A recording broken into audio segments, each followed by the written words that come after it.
n'y a rien pour nous arrêter. Il n'y a vraiment rien qui peut nous arrêter là maintenant. Au tout début, le projet Entre Humains Entre Mondes, qui s'appelait pas du tout Entre Humains Entre Mondes, ça a commencé d'un délire entre potes. Ils avaient un peu déliré sur l'idée d'ouvrir un squat. Et puis ensuite, il y a eu l'idée qui a été relancée, du coup, avec de nouvelles personnes qui se sont greffées au projet. Et c'est vraiment à ce moment-là, du coup, qu'on a commencé à se lancer dans le projet de manière active, à faire des repérages, à mettre un peu tout en place, à réfléchir à comment est-ce qu'on pourrait vivre ensemble, vivre dans un lieu, etc. Tout l'aspect légal, etc. Et au fur et à mesure, il y a plein de gens qui sont arrivés, qui se sont greffés au projet. Et au final, on s'est retrouvé à ouvrir le premier squat qu'on a ouvert à Saléo. On était une bonne vingtaine dans le projet. Et ensuite, une fois qu'on est arrivé, comme on devait se trouver à Nantes collectif, on a réfléchi, on est arrivé un peu sur le nom d'Entre Murs Entre Mondes, qui signifie entre murs, puisque on est entre les murs d'un bâtiment, en l'occurrence un bâtiment vide, et Entre Mondes parce qu'on imagine plus ou moins qu'on se situe entre deux mondes, donc ce serait un peu une sorte de microcosme incorporé dans une société un peu plus large qu'on essaie de critiquer justement.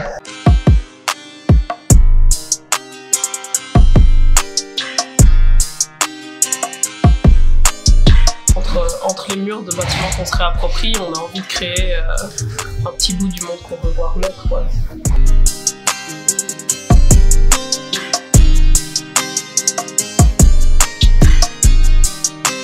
Du coup, en fait, le premier projet c'est né à Salona. On avait plusieurs lieux qu'on avait plus ou moins déterminés, mais c'est vraiment celui-là dans lequel on se voyait le plus mener ce genre de projet. Et donc on est rentré dans le bâtiment le 17 juin, le 17 juin, et à partir de ce moment-là, on a pris nos marques dans les lieux, on a fait des petites réparations, on a lavé un peu tout, on a déblayé, on a amené nos meubles, nos premiers meubles. À la base, on dormait tous ensemble dans un dortoir collectif. Puis au fur et à mesure des jours, on a dégagé des pièces parce qu'il y avait plein de bordel dedans, c'était toute seule.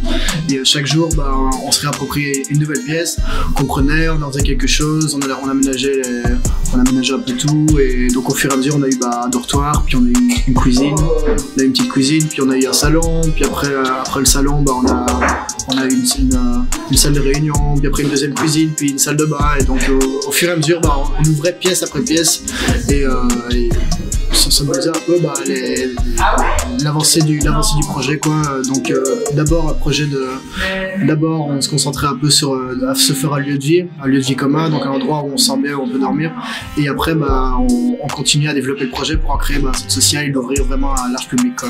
Dès que ça a été un peu mis en place et qu'on a eu la base nécessaire pour vivre une vie convenable, on s'est tourné vers le reste du bâtiment pour en faire un espace que d'autres collectifs pourraient se réapproprier. On met sur place le centre social, parce que sinon c'est juste une maison et c'est pas ce qu'on voulait créer, quoi.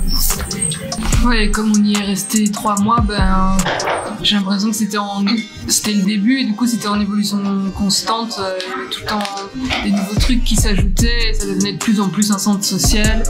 Et puis nous, en tant que collectif, comme on est tout récent, Saléonard, c'était vraiment les premiers mois où on vivait ensemble, où on a appris à se connaître, où on a ajusté nos fonctionnements d'individus dans le collectif pour que ça fonctionne le mieux possible. Et c'était vraiment intéressant comme période.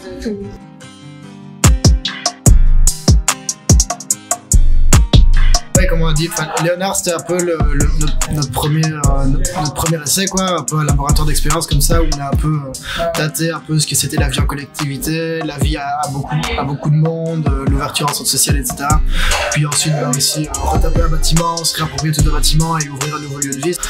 Là on n'y est plus parce que du coup l'occupation illégale d'un bâtiment c'est pas permis par la loi, quoi, et du coup le plus gros facteur d'inconnu en fait quand on ouvre un lieu comme ça, c'est le propriétaire, ses réactions, son état d'esprit, sa mentalité, et comment est-ce que lui va réagir à un nouveau, quoi.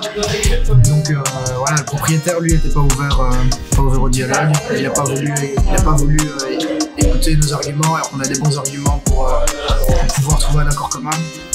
Et il était pas dans cet esprit-là, il a pas voulu nous écouter, et du coup il a fait les démarches légales pour faire une procédure d'expulsion et du coup nous faire sortir de son bâtiment, quoi. Une trentaine de jeunes cagoulés et déguisés étaient retranchés ce mardi matin dans un immeuble du quai Saint-Léonard. Un bâtiment qui n'était pas habité et qu'il squatte depuis juin dernier dans le but d'y faire un centre social autogéré. Notre projet, il est légitime, le bâtiment il est vide depuis 15 ans. Nous, tout ce qu'on demande, c'est de pouvoir gratuitement offrir au quartier un moyen de se rencontrer, d'avoir accès à des livres, de la nourriture gratuite, du sport, de l'art, des débats. Ici, ils ont la vingtaine, le début de la vingtaine, et ils sont très courageux.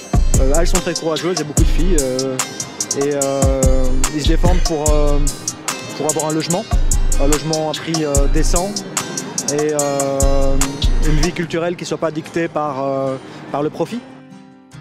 Et cette expulsion, on n'aurait pas pu y résister si on était juste nous 20 quoi. Nous 20, on serait arrivés et on n'aurait pas vécu il y a longtemps quoi. Du coup, on a dû faire appel à cette solidarité. On a fait appel à pas de collectif de copains et de copines, d'autres squads du milieu militant, et on a vraiment découvert ça le soir de l'expulsion où il y a 40 personnes 40 personnes qui sont arrivées, qui ont dormi sur place, qui étaient dans le bâtiment pour être défendre, puis après 150 personnes qui étaient devant chez nous le matin même pour défendre le bâtiment en prévision de l'avenue de la police.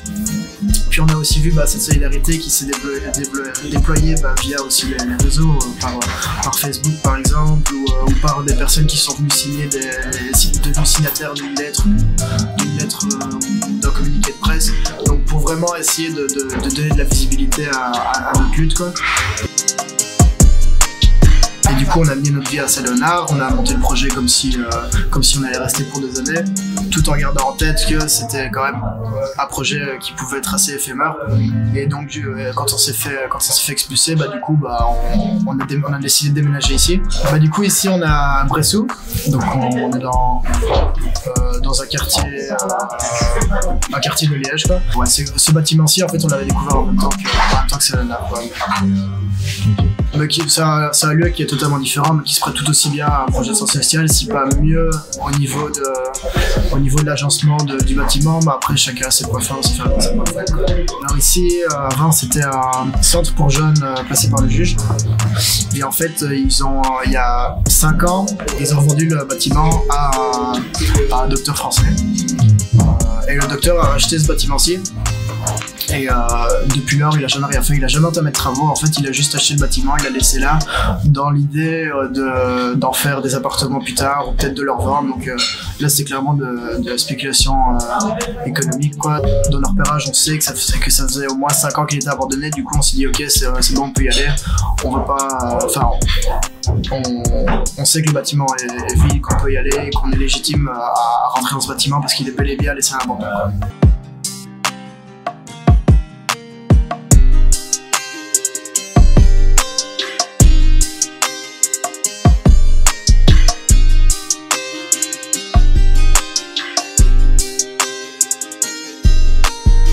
Pour le moment, on a lancé il y a quelques semaines une école de droit, une aide aux devoirs les mardis pour les enfants de primaire. Puis on a des partages de textes les dimanches, on fait des écoutes de podcasts, on fait des projections aussi, qu'on a envie de vivre un projet pérenne qui se passe toutes les semaines, que les gens du quartier et toute autre personne intéressée par son projet puissent savoir que toutes les semaines, on peut venir au ciné, mater un truc chez nous. On a mis d'autres en place, on a des discussions en mixité choisie aussi, c'est ouvert au public. Ouais, il y a un projet de cantine autogérée qui va arriver, qui va bientôt se mettre en place. Il y a le free shop qui est en train de s'ouvrir aussi, qui commence à être bien rempli, bien rangé.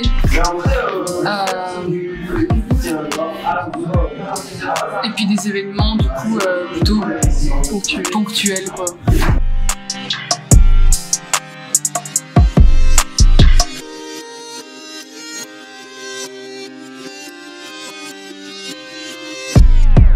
Du coup, Centre Social, en fait, c'est un centre à vocation à la fois politique, culturelle et artistique. Donc, on essaie vraiment de se déployer sur ces trois pans-là.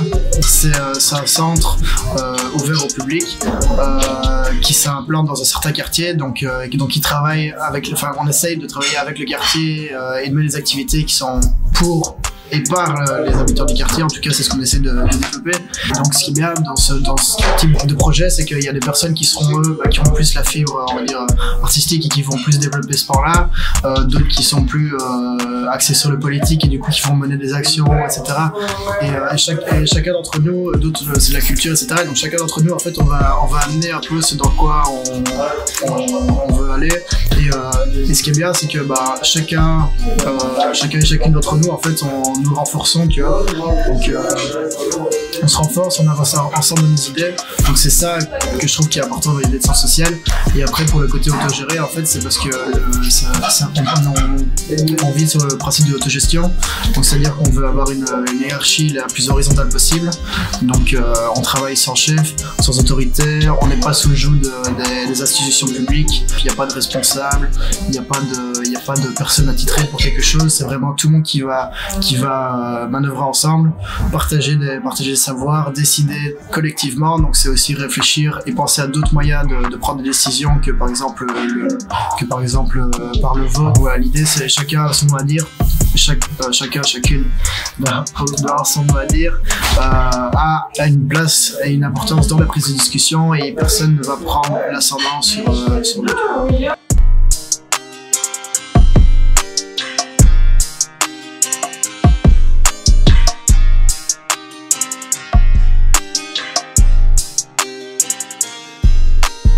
Parce qu'on est plusieurs dans ce projet très concrètement, si on voulait quitter chez nos parents, pas avoir les moyens de le faire. L'air de rien, être jeune et avoir un parcours qui n'est pas extrêmement traditionnel, ça vous ouvre beaucoup d'opportunités et beaucoup de portes. Et du coup, vivre ici, c'est à la fois se permettre de s'émanciper et critiquer un système dans lequel on peut fonctionner. Notre pratique du squat, quelque part, c'est une sorte de propagande par le fait pour la propriété d'usage, ce que nous on aimerait bien voir appliquer, c'est-à-dire que les choses reviennent aux gens qui en ont besoin et on se répartit les bâtiments, la nourriture, l'argent, enfin la propriété d'usage, c'est que ce qui nous appartient, c'est ce dont on a besoin. Et du coup, c'est inévitable que ça clash avec avec les concepts de propriété privée. Moi en tout cas, ce que je réponds quand il y a des personnes qui me disent ça, par exemple, donc pourquoi est-ce que tu ne loues pas un appart, pourquoi est-ce que tu vas pas vivre dans un habitat on va dire traditionnel, c'est qu'avant en fait c'est posé, squatter c'est posé un acte politique quoi. Donc c'est avant tout de dire par le fait que je squatte, que j'ai les moyens de me payer un appart ou un loyer ou non, en fait je pose un acte politique qui est celle de mettre en lumière en fait un système complètement incohérent du fait qu'on a d'innombrables bâtiments vides, donc des bâtiments qui sont abandonnés de plus en plus, qui sont inoccupés, parce qu'on préfère construire, ça coûte moins cher que de retaper un bâtiment, etc. Donc il y a des bâtiments qui vont être laissés à l'abandon. Ces bâtiments sont en hausse, on parle de 3500 sur Liège. 3500 bâtiments vides sur Liège, 11 millions de bâtiments vides en Europe, et à côté de ça, en parallèle, on a une hausse de la précarité extrême et qui est de plus en plus grande année après année, et qui fait que des gens se retrouvent à la rue, il y a de plus en plus de gens sans abri, il y a de plus en plus de gens qui vivent dans la précarité, qui payent des loyers abominables pour des appartements qui auraient clairement pas le prix. Et du coup, avant tout, c'est dire je refuse ce système, je refuse de rentrer dans ce système marchand où tout est monnayable, même avoir un toit au-dessus de sa tête qui est une des conditions principales pour avoir une vie décente. Et du coup, par cet acte-là, je me pose à tout ça, et moi je vois un bâtiment vide et je l'occupe parce que je trouve ça normal, je trouve ça légitime d'occuper un bâtiment vide avant d'aller construire une maison, une xème maison et défoncer un peu plus d'espace vert. Il n'y a rien pour nous arrêter. Il n'y a vraiment rien qui peut nous arrêter là maintenant. Et je crois que souvent on s'imagine des limites parce que le système le veut comme ça et veut que tu restes dans une espèce de case, mais une fois que tu te dis non, moi j'ai envie d'essayer d'en sortir, souvent tu te rends compte qu'en fait la porte elle est ouverte et qu'il suffit de la franchir.